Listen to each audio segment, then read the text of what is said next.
स्वागत है आप सभी का एसएससी स्टेनोग्राफर की इस क्लास में। इसी कड़ी में आज हम लोग 15वें नंबर पे पहुंचे हुए हैं।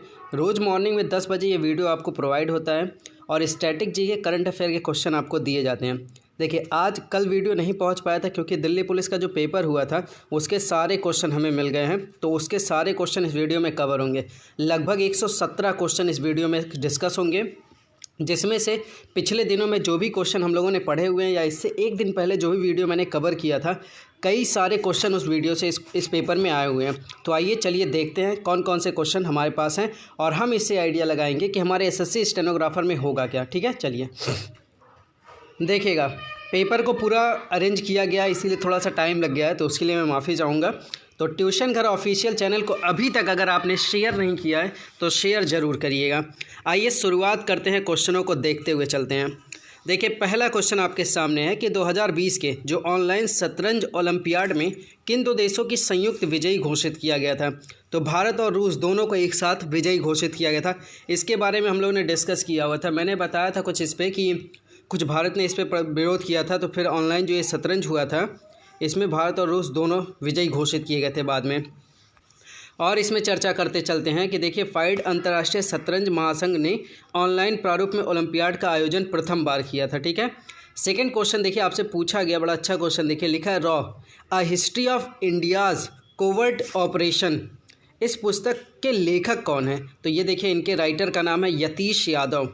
ठीक है, यतीश यादव ने ये बुक लिखा हुआ है। और आगे बढ़ेंगे। कल के देखिए, ये पेपर में पूछा गया क्वेश्चन, इसीलिए थोड़ा सा टाइम लगा है मुझे, बट कोई नहीं, देर आए सब कुछ एकदम ऑथेंटिक लेके आए। ठीक है, देखिए तीसरा क्वेश्चन आपके सामने है द डिस्कम्फर्ट ऑफ इवनिंग।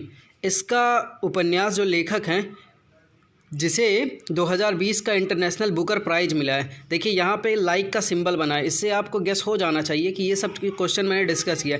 इससे पहले वाले वीडियो में मैंने यही कवर किया था आपके लिए। ठीक है, तो एक लाइक तो इसके लिए भी बनता है। देखिए उनका नाम मैंने आपको बताया था। देखिए नाम क्या है, मैरिके लुकास रिजनवेल। तो मैंने बोला था लुकास, याद रखिए लुकास। ठीक है, द डिस्कम्फर्ट। तो इस क्वेश्चन का आंसर आपको मिल गया पेपर में। बहुत ही अच्छी बात है, क्योंकि देखिए एक दो वीडियो कवर करो उसमें 2-4 क्वेश्चन मिल जाए, अपने आप में बहुत बड़ी बात होती है। हाँ, तो देखिए लिखा है मैरिक लुकास रिजनवेल्ड नॉर्थलैंड के हैं, सॉरी नीदरलैंड के। इसको याद रखिए, नीदरलैंड से हैं। कभी कभी पूछ लेता है किस प्लेस से हैं। ठीक है, आगे देखिए 2020 का जो मैन बुकर प्राइज़ मिला है, विनर हैं सुगी बेन। ठीक है, लेखक हैं डगलस स्टुअर्ट। तो ये मैन बुकर प्राइज़ है, इसको ध्यान रखेंगे। और यहाँ पे जो बात हो रही है इसको थोड़ा ध्यान से देखिए, इंटरनेशनल बुकर प्राइज़ है। ठीक है, तो इंटरनेशनल की बात होगी तो मैरिक लुकास रिजनवेल ने पाया है, जो कि नीदरलैंड से है। और अगर ये बात करेगा कि मैन बुकर पुरस्कार, ठीक है, इंटरनेशनल नहीं, केवल मैन बुकर, तो सुगी बेन, इसके लेखक कौन है? लिखा है डगलस स्टुअर्ट। आइए आगे देखते हैं। देखिए, जो मैं एक्स्ट्रा फैक्ट आपके कवर करता हूँ, काफ़ी हद तक वहाँ से क्वेश्चन पुट अप हो जाते हैं, तो उसको आप ज़रूर ध्यान रखा कीजिए, क्योंकि वो क्वेश्चन भी रिपीट हो सकते हैं और बाकी एक्स्ट्रा फैक्ट से तो आते ही आते रहते हैं। 4 नंबर क्वेश्चन में देखिए लिखा डाफला पहाड़ियाँ किस राज्य में स्थित है। ये क्वेश्चन पूछा गया है, तो असम में स्थित है। इसके बारे में कुछ लाइनें हैं कि डाफला पहाड़ियाँ पूर्वोत्तर भारत में असम और अरुणाचल प्रदेश राज्यों की सीमा पश्चिमी भाग पर स्थित एक पहाड़ी श्रृंखला है। ठीक है, 5 नंबर क्वेश्चन देखिए आपसे पूछा गया पेपर में कि पश्चिम बंगाल किस राज्य के साथ सीमा साझा नहीं करता है। तो देखना पड़ेगा, आपको याद होगा कि पश्चिम बंगाल अब चुनाव होने वाला है, तो ये क्वेश्चन आपसे पुट अप हो रहा है कि ये किस राज्य से सीमा साझा नहीं करता। तो मेघालय से साझा नहीं करता और बहुत सारे राज्यों से साझा करता है। ठीक है, तो देखिए जो चीज़ें मुद्दे रहते हैं उन्हीं को रिलेट करके क्वेश्चन बन जाते हैं और कहीं अलग से नहीं क्वेश्चन आते हैं। 6 नंबर क्वेश्चन में देखिए एक नृत्य का क्वेश्चन पूछा गया कि माच नृत्य किस राज्य से प्रचलित है। तो आइए देखते हैं, हर दिन कुछ नया। माच नृत्य में देखिए कह रहा है कि ये मध्य प्रदेश का है। ठीक है, कहाँ का है? माच नृत्य, माँ से मध्य प्रदेश, माच है माच नृत्य। ठीक है, 7 नंबर क्वेश्चन आपसे पूछा गया बराबर गुफाएँ किस राज्य में है। देख रहे हैं, ऐसा क्वेश्चन पूछा है कि पूरे जीएस पढ़ने के बाद सब कुछ बेकार नज़र आएगा। बहरहाल जो आप करंट अफेयर पढ़ रहे हैं उस पर काफ़ी कुछ कवर हो रहा है, ये आपके लिए अच्छी बात है। देखिए बराबर गुफाएं भारत के बिहार राज्य में। अब एक चीज़ और आप देखने पा रहे हैं कि अभी हाल ही में बिहार में चुनाव हुआ है, तो चुनाव वगैरह या जहाँ पे जो राज्य मुद्दे में है, ठीक है, वहाँ से कुछ क्वेश्चन ज़रूर पूछ ले रहा है। जैसे पश्चिम बंगाल का भी पूछा, आने वाले दिनों में चुनाव है। बिहार का बीते दिनों में चुनाव हुआ था, तो क्वेश्चन पूछा है।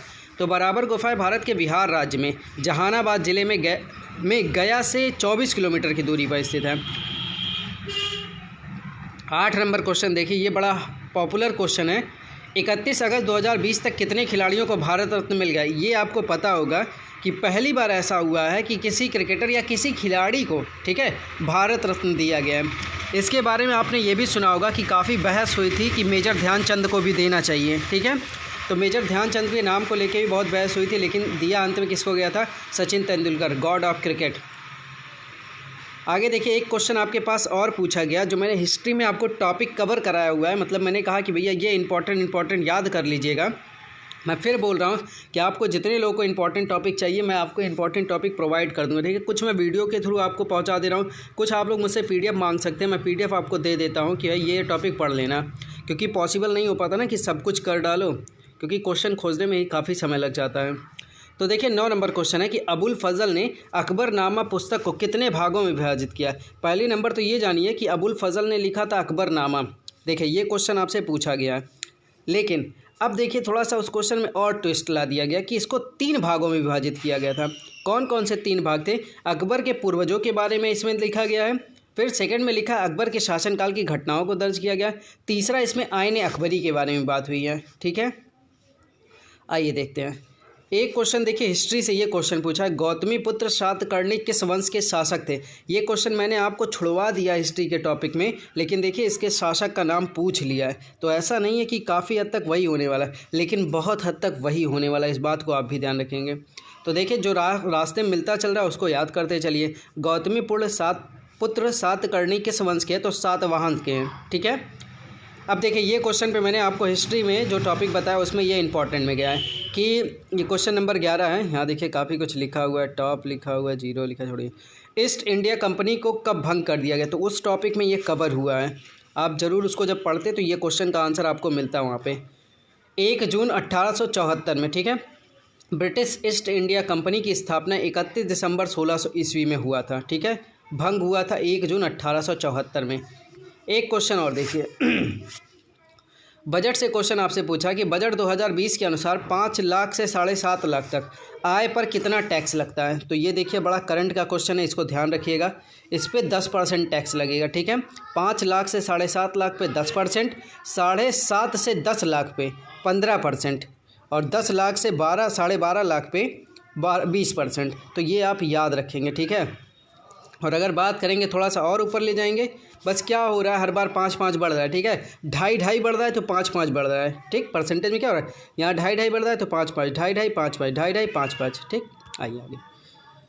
नेक्स्ट क्वेश्चन देखिए आपसे पूछा गया पेपर में कि ये जो सम्राट अशोक ने कौन से अभिलेख को खरोष्टी लिपि में लिखवाया था? अब देखिए क्वेश्चन कितना बढ़िया है। अभी तक पूछता था कि किस लिपि में लिखे गए हैं अशोक के सारे अभिलेख, तो अब देखिए ब्राह्मी और खरोष्टी से लिखा, ब्राह्मी ज़्यादा है, लेकिन देखिए खरोष्टी की बात हो रही है, तो खरोष्टी में कौन सी लिखी गई है? शाहबाज गढ़ी पाकिस्तान के उत्तर भाग में है, और मनसेहरा पाकिस्तान के उत्तर पश्चिम सीमा प्रांत, या दाएं से बाएं लिखी जाती है, ठीक है। तो खरोष्टी लिपि क्या लिखी जाती है? दाएं से बाएं की तरफ भागते हैं, ठीक है, दाएं से बाएं की तरफ भागते हैं। अब देखिए आपसे एक क्वेश्चन ये पूछा है, अब ये क्वेश्चन मैं कैसे आपको रिलेट करूं ताकि ये क्लियर हो। देखिए अब 14 नंबर क्वेश्चन आपके पास है, अलेक्जेंडर ज्वेरेव, ठीक है, किस देश के टेनिस खिलाड़ी हैं? ये जर्मनी के हैं, जर्मन प्रोफेशनल टेनिस खिलाड़ी। अब मैं इस पर आपको थोड़ा सा एक बात बताना चाहता हूँ कि देखिए जो मैंने आपको US ओपन कवर कराया था कि US ओपन में देखिए मैन वाले में कौन जीते थे? डोमिनिक थियम जीते थे, ऑस्ट्रिया से थे, और फीमेल वाले में थी वो जीती थी नाओमी ओसाका, जो कि जापान की हैं। अब हुआ क्या था ना, ये जो डोमिनिक थीम थे जो मेल वर्ग में थे, इन्होंने जीता तो था लेकिन हराया किसको था? इस बंदे को हराया था, अलेक्जेंडर ज्वेरेव को हराया था। अब मेरी गलती क्या थोड़ी सी हो गई कि मैंने इतना कवर करना चाहा, मेरे मन में ये बात थी कि भाई इसको भी इसमें नोट किया जाए, लेकिन मैंने सोचा चलो थोड़ा सा आगे वीडियो में कवर हो जाए, लेकिन देखिए क्वेश्चन में यही पूछ लिया, आगे वो भी पूछा है लेकिन देखिए ये भी पूछा है। तो बस मैं आपसे ये कहना चाहता हूँ कि जहाँ मैं आसपास भटक पा रहा हूँ क्वेश्चन की, उसके आसपास आपको पूरा कवर करना है, ठीक है। मैं कोशिश करूँगा कि गलती ना हो मेरे से, मैं सारी चीज़ें कवर करूँ। तो इस बंदे का नाम याद है कि अलेक्जेंडर ज्वेरेव है, जर्मनी से हैं, ठीक है। अब देखिए, जो मैंने आपको बताया था कि भैया अर्जुन अवार्ड आप याद करिए, उसमें कुछ खिलाड़ियों के नाम याद करिए। काफ़ी खिलाड़ियों के नाम मैंने आपको बता दिए हैं। तो ये अतानु दास तीरंदाजी से संबंधित है, इनका नाम याद रखिएगा। इनको भी अर्जुन अवार्ड मिला। आपको पता है कि 15 लाख रुपए अर्जुन अवार्ड में दिया जा रहा है। टोटल 27 लोगों को अर्जुन अवार्ड दिया गया, ठीक है। नेक्स्ट देखिएगा, पूछा गया आपसे क्वेश्चन में, पेपर में पूछा गया 16 नंबर क्वेश्चन में, जून 2020 को किस वर्ष 2020 के प्रतिष्ठित विश्व खाद्य पुरस्कार प्रदान किए जाने की घोषणा की गई थी? तो रतन लाल को ये किए जाने की बात हुई थी। तो 11 जून 2020 को विश्व खाद्य पुरस्कार फाउंडेशन द्वारा भारतीय मूल के अमेरिकी मृदा वैज्ञानिक डॉक्टर रतन लाल ने वर्ष 2020 में प्रतिष्ठित विश्व खाद्य पुरस्कार प्रदान किए जाने की घोषणा की, ठीक है। तो याद रखिए रतन लाल को। ये क्वेश्चन जून वाला है, पूछा गया लेकिन। अच्छा, कुछ लोग कह रहे हैं करंट अफेयर 2019 का पूछा, 2000 भाई ये गेस नहीं कर सकते आप। हाँ, याद रखिए 2020 को काफ़ी टच कर रहा है। बाकी 2019 के कुछ इंपॉर्टेंट फैक्ट को याद करिए। पूछने तो 2018 भी पूछ रहा है, क्या करेंगे। 17 नंबर क्वेश्चन देखिए, धर्मचक्र परिवर्तन धर्म उपदेश कहाँ पर दिया गया था? तो बुद्ध ने दिया था सारनाथ में अपना प्रथम धर्म उपदेश, ठीक है। उसे धर्मचक्र परिवर्तन भी कहा गया था। कहाँ पे दिया था? बुद्ध ने सारनाथ में दिया था प्रथम धर्म उपदेश, जो धर्मचक्र परिवर्तन के नाम से फेमस हुआ था। अब देखिए, मैंने आपको बोला कि भैया एक टॉपिक हिस्ट्री, एक टॉपिक संविधान, एक टॉपिक करंट अफेयर, यहीं से सारा झोंक के क्वेश्चन पूछे जा रहे हैं। आइए उसी कड़ी में आगे बढ़ेंगे। शिक्षा का अधिकार, मूल अधिकार किस अनुच्छेद में है? ठीक है, तो देखिए भारत में शिक्षा का जो अधिकार है संविधान के अनुच्छेद 21A में है, ठीक है। इसी के अंतर्गत यह अधिकार के रूप में उल्लेखित है। और 86वें संविधान संशोधन 2002, ठीक है, 2002 में कहा गया है कि राज्य 6 से 14 वर्ष तक की आयु वाले सभी बालकों को निःशुल्क और अनिवार्य शिक्षा प्रोवाइड करेगा, ठीक है। देखिए 19 नंबर क्वेश्चन आपसे पूछा गया है। मैंने बोला था कि सारा पूछा, ये सब तो रिपीटेड है। वो शिक्षा का अधिकार भी समझ लीजिए फंस गया, मैंने कवर कराया था। ये मिनी संविधान भी मैंने कवर कराया है कि और आपको याद भी होगा, ठीक है। कि बहुत आसान सा क्वेश्चन है। देखिए संविधान संशोधन की मिनी संविधान संशोधन किसे कहा जाता है? मिनी कॉन्स्टिट्यूशन किसे बोला जाता है? तो आपको पता है कि 42वें संविधान संशोधन 1976 को मिनी कॉन्स्टिट्यूशन या लघु संविधान बोला जाता है, ठीक है। तो इसको याद रखिएगा और कुछ कवर कर लीजिए ताकि आपको तैयार रहे। स्वर्ण शिक्षा समिति के द्वारा ये सिफारिश में आया भी था। इसके तहत क्या हुआ था? एक तो भाग 4 में इसका जिक्र है, 4 के काम में नागरिकों के लिए मौलिक कर्तव्यों का वर्णन हुआ है और समाजवादी, पंथ निरपेक्ष और अखंडता जैसे 3 शब्दों को जोड़ा गया था। एक क्वेश्चन आपसे पूछा गया है, डेयरी कॉटन इंडस्ट्री किस सेक्टर में आता है? तो देखिए किस सेक्टर में आता है, ये मिलान सेक्टर में आता है। और इसमें देखिए कुछ चीज़ें लिखी हुई, उसको देखिएगा। कह रहा है कि agriculture and dairy comes under the primary sector, ठीक है। Cotton industry secondary sector. तो मिलान मतलब कि मिलान में क्वेश्चन पूछा था, मिलाने उलाने के लिए पूछा था। जैसे मिलान वाला रहता है नहीं, A का B से मिलान, B का C से मिलान। तो पूछा था कि डेयरी किससे आया था, कॉटन इंडस्ट्री किससे आया था। तो डेयरी वाला किससे आया है? ये देखिए डेयरी जो है प्राइमरी सेक्टर से, मतलब कि प्रथम श्रेणी से आया था, और कॉटन जो है वो सेकेंडरी सेक्टर से। तो मिलान का कुछ क्वेश्चन रहा होगा।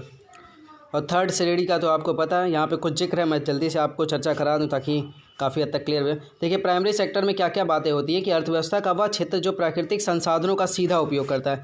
जैसे कृषि सीधा होता है, मछली पालन सीधा होता है, खनन का भी सीधे हो जाता है।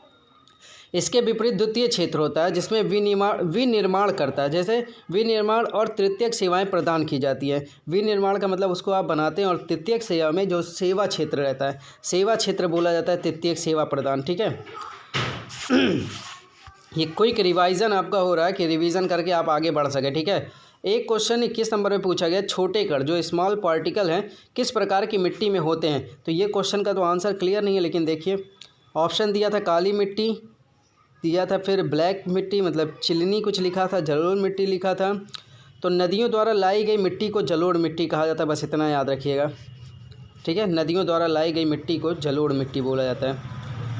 एक क्वेश्चन देखिए 22 नंबर क्वेश्चन आपसे पूछा गया कि जीवी राजा स्पोर्ट्स अवार्ड किस राज्य द्वारा दिया जाता है? ठीक है, जीवी राजा स्पोर्ट्स अवार्ड किस राज्य द्वारा दिया जाता है? जिया नहीं दिया, ठीक, दिया जाता है। तो ये केरल राज्य के द्वारा दिया जाता है, ठीक है। ये याद रखिए, यहाँ पे देखिए लिखा है मोहम्मद अनस विंस जीवी राजा अवार्ड 2020, ठीक है। यहाँ देखिए एक लिखा है, इसको छोड़िए। 2020 का अगर अवार्ड पूछेगा कि कौन जीता है तो याद रखिएगा मोहम्मद अनस को दिया गया, ठीक है। आगे केरल राज्य देती है। फिर देखिए संविधान से क्वेश्चन जो मैंने कवर करा दिया है, आपको भी याद होगा कि 9वीं अनुसूची को संविधान में कब शामिल किया गया। तो ये पहली बार संशोधन हुआ था 1951 का, ठीक है। ये प्रथम संशोधन था पूरे भारतीय संविधान में जो अनुसूची को लेके था, ठीक है। तो इसको शामिल किया। और 9वीं अनुसूची में है क्या, देखिए सुधार कानूनों से जुड़ा हुआ है, ठीक। आगे कुछ लाइनें हैं कि 9वीं अनुसूची में शामिल विभिन्न संविधान के अनुच्छेद 318 के तहत संरक्षण प्राप्त होता है। केंद्र राज्य कानून एक ऐसी सूची है जिन्हें न्यायालय के समक्ष चुनौती नहीं है, ठीक है। तो कानून सुधार से संबंधित है 9वीं अनुसूची। आगे देखिए मैंने जो बताया था आपसे क्वेश्चन पूछा गया और बहुत सही क्वेश्चन पूछा गया। अब मैं आपसे एक बात और कहना चाहता हूँ, रिक्वेस्ट करना चाहता हूँ कि यूएस ओपन आप पूरा तैयार करेंगे, ठीक है। जैसे मैंने आपको क्या बताया था, मेंस वाला विनर बताया, आपसे मैंने फीमेल विनर बताया। यहाँ देखते हैं क्या पूछा है, सोच लीजिए। जहाँ हम लोग पहुँचते हैं उससे आगे आगे एग्जामिनर सोचता है, ये बात आप याद कर लीजिए। आइए इस पर भी चर्चा करते हैं, इसमें आपका कवर हो जाएगा सब कुछ। देखिए पूछा गया कि यूएस ओपन 2020 में आर बोपन्ना, ठीक है, मेंस डबल्स में किसके साथ जोड़ी बनी थी। अब देख रहे हैं मेंस डबल में किसके साथ जोड़ी बनी थी। तो डेनिस सोपोवोलोव, ठीक है, सोपोवोलोव पूरा नाम याद है, Denis Shapovalov Canadian professional tennis player हैं, इनके साथ इनकी जोड़ी बनी थी, ठीक है। अच्छा इसमें देखिए मेंस वाले में कौन जीता था, डोमिनिक थीम जीते थे। वोमेंस वाले में नाओमी ओसाका। मेंस डबल में अगर बात होगी, अब अभी तक ये मेंस डबल की बात हुई, तो यहाँ पे देखिए लिखा हुआ है मेटे पोविक बोरनसोर्स, ये छोड़ दीजिए, आप ये याद करिए, ठीक है। यूएस ओपन में इस नाम को पूरा भूल जाइए, याद करने का। मेंस में डोमिनिक थीम, वोमेंस में नाओमी ओसाका। और अगर ये पूछा कि आर बोपन्ना मेंस डबल में किसके साथ जोड़ी बनी थी, तो डेनिस सोपोवोलोव, ठीक है, कनाडा के हैं। आपके पास जिस बुक की मैंने चर्चा की थी वो बुक आपके पास होगा, वहाँ जाके सबको अच्छे से पढ़ लीजिए। ख्वाजा अब्दुल समद सिराजी नामक चित्रकार को भारत कौन से मुग़ल बादशाह ने बुलाया था, भारत में कौन से मुग़ल बादशाह ने बुलाया था। तो या हुमायूं के समय भारत आया था, या ईरानी कला केंद्र सिराजी का रहने वाला था। श्रेष्ठ चित्रकारों के कारण इसे सीरी कलम भी कहा जाता है। मैंने आपको बोला था भैया कि ये जो मुग़ल काल का मैंने टॉपिक आपको कराया है, तो देखिए वहीं से आपसे हुमायूं का क्वेश्चन पूछ लिया। उन टॉपिक्स को अच्छे से पढ़ लीजिए, पक्का कवर हो जाएगा सब कुछ। हाँ अभी भी समय है। देखिए इसने हुमायूं और अकबर को कला शिक्षा दी थी। अकबर की चित्रकला का प्रमुख था, छोड़ दीजिए इसको, आप याद करिए, हुमायूं के टॉपिक को पढ़ लीजिएगा, ठीक है। मैंने मुग़ल के जितने भी टॉपिक आपको इंपॉर्टेंट लगाए सबको पढ़ डालिएगा, टाइम है अभी। 26 नंबर क्वेश्चन में देखिए जंस्कार नदी किसकी सहायक नदी, एक नया क्वेश्चन, ठीक है, सुनिएगा फिर भी। जंस्कार नदी जो भारत के लद्दाख केंद्र शासित प्रदेशों के जंस्कार क्षेत्रों में बहने वाली सिंधु नदी की एक उपनदी है। तो किसकी सहायक नदी है, ये सिंधु की है, ठीक है। आगे फिर देखिए 27 नंबर क्वेश्चन, मैंने कहा था यह रिपीट होगा सब कुछ, तो लीजिए संविधान के क्वेश्चन रिपीट। अल्पसंख्यकों को शैक्षणिक संस्थान चलाने या करने का अधिकार किस क्षेत्र के किस अनुच्छेद में तहत है। तो कौन सा अनुच्छेद है, वो अनुच्छेद 30 है कि अल्पसंख्यक शैक्षणिक संस्थान को चला सकते हैं।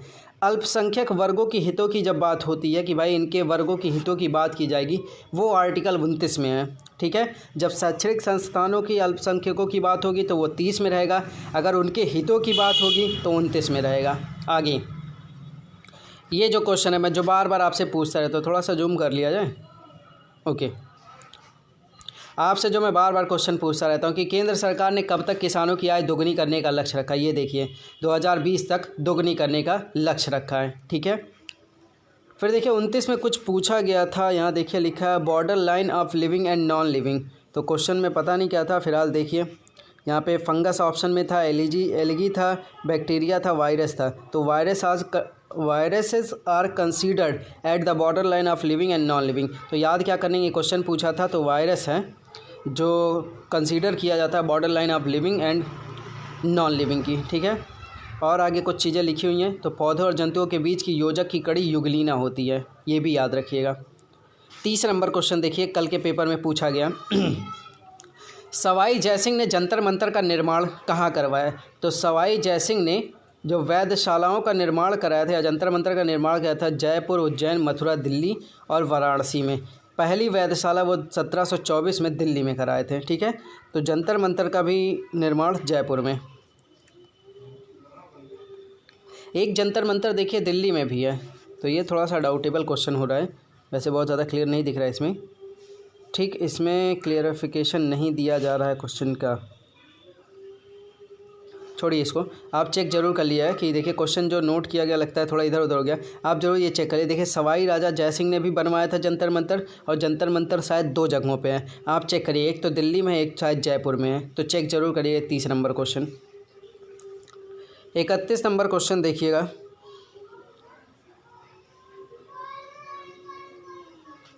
इकतीस नंबर क्वेश्चन देखिए, थोड़ा क्वेश्चन इधर उधर हो रहा है इसमें, तो मैं अभी सही करा देता हूँ, ठीक है।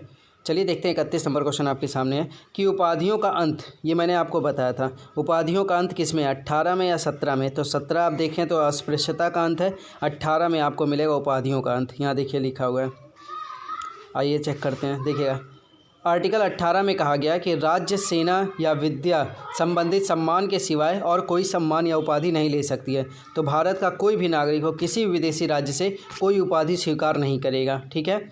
अब देखिए क्वेश्चन आपसे ये पूछा गया है, देखिएगा क्वेश्चन पूछा गया कि सुल्तानपुर में मिली भगवान बुद्ध की मूर्ति किस काल की है। तो ये देखिए अजीब सा करंट का क्वेश्चन बोल सकते हैं या मिली हुई थी।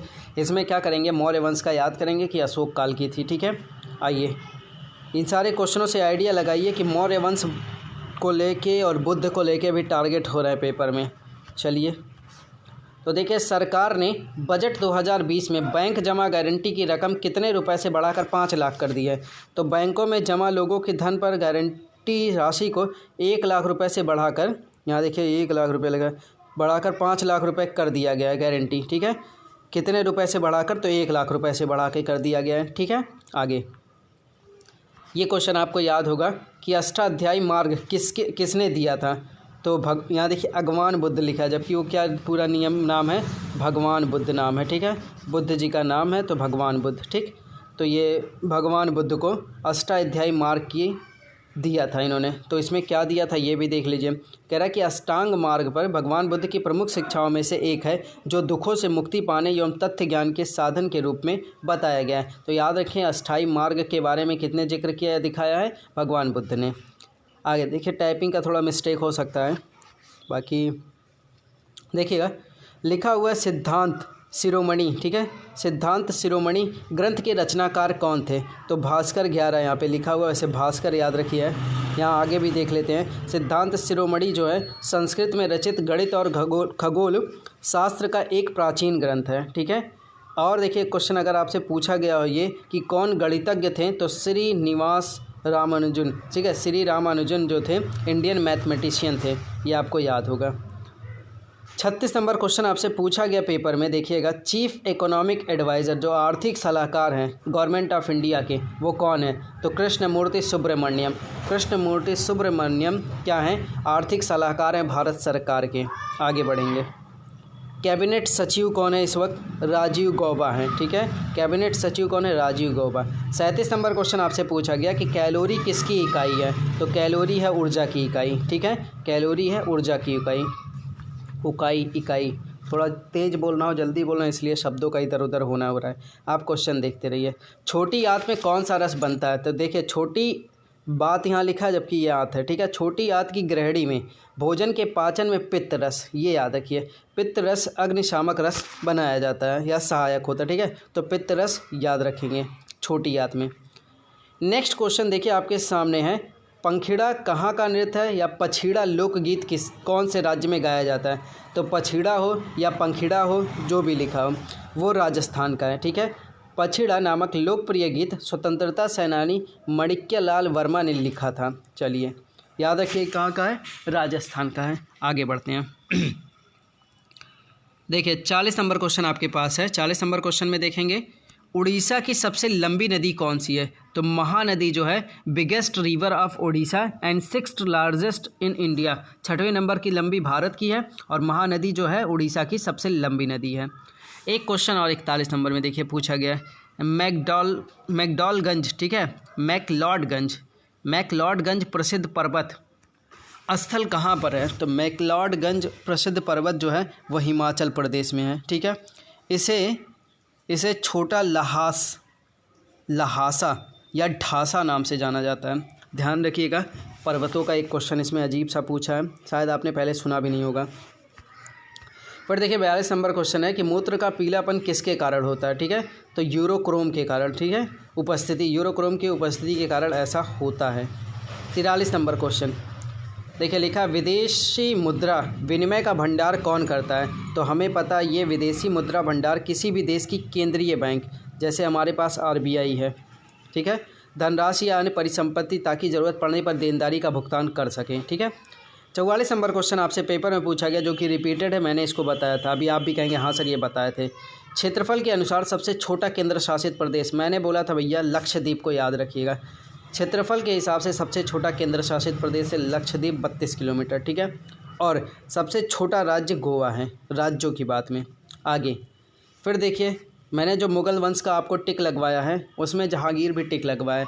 जहांगीर से क्या क्वेश्चन पूछा है, जहांगीर का शासनकाल पूछ लिया, तो 3 नवंबर 1605 से लेके 1627 तक जहांगीर का शासनकाल था। आगे बढ़ेंगे, क्वेश्चन में आपसे ये पूछा है कि इनमें से देखिए इसका ऑप्शन भी आपके पास है, इनमें से कौन सी नदी पूर्व दिशा में प्रवाहित ही नहीं होती है, तो नर्मदा इसमें से पूर्व में नहीं प्रवाहित होती है, बाकी कृष्णा, गोदावरी, कावेरी ये सब पूर्व में प्रवाहित होते हैं।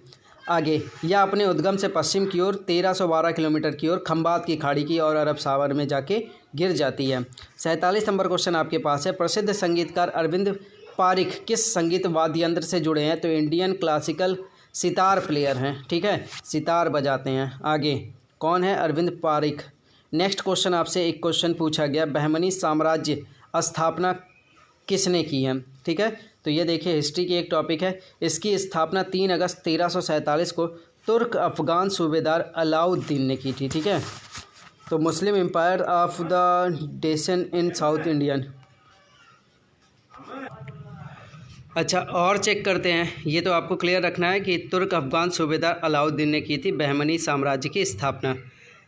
आगे लेते हैं क्वेश्चन देखिएगा, क्वेश्चन है माँ के दूध के द्वारा जो स्तनपान के लिए सहायक हार्मोन्स कौन सा होता है, तो दूध का उत्पादन प्रोलैक्टिन हार्मोन से होता है, ठीक है, ये क्वेश्चन याद रखिए, ठीक है, प्रोलैक्टिन हार्मोन्स। आगे दुग्धपान के लिए सहायक हार्मोन जो होता है ऑक्सीटोसिन नामक हार्मोन से संकेत प्राप्त करने के पश्चात ही एकत्रित दूध स्तन के अग्रिम भाग से निकलकर नवजात के मुख तक भूख को शांत करता है, ठीक है, याद रखिए दूध का उत्पादन प्रोलैक्टिन हार्मोन्स। आगे 50 नंबर क्वेश्चन देखिए और इसके बाद मैं एक नेक्स्ट वीडियो में कवर करता हूं क्योंकि ये वीडियो बड़ी लंबी हो जाएगी, नहीं, चलिए देखते हैं 50 नंबर क्वेश्चन, उसके बाद 51 नंबर से नेक्स्ट वीडियो में शुरू करता हूं। भारत के स्वतंत्रता के समय कांग्रेस के अध्यक्ष कौन थे, तो देखिए इसका आंसर आपको पता है कि JB कृपलानी थी, ठीक है, JB कृपलानी थी भारत के स्वतंत्रता के समय कांग्रेस के अध्यक्ष। मैंने आपसे बोला है कांग्रेस का जो अधिवेशन हुआ है वो ज़रूर याद करिए, वहाँ से क्वेश्चन आपको मिलेंगे। आइए मिलते हैं नेक्स्ट वीडियो में, तब तक के लिए टेक केयर।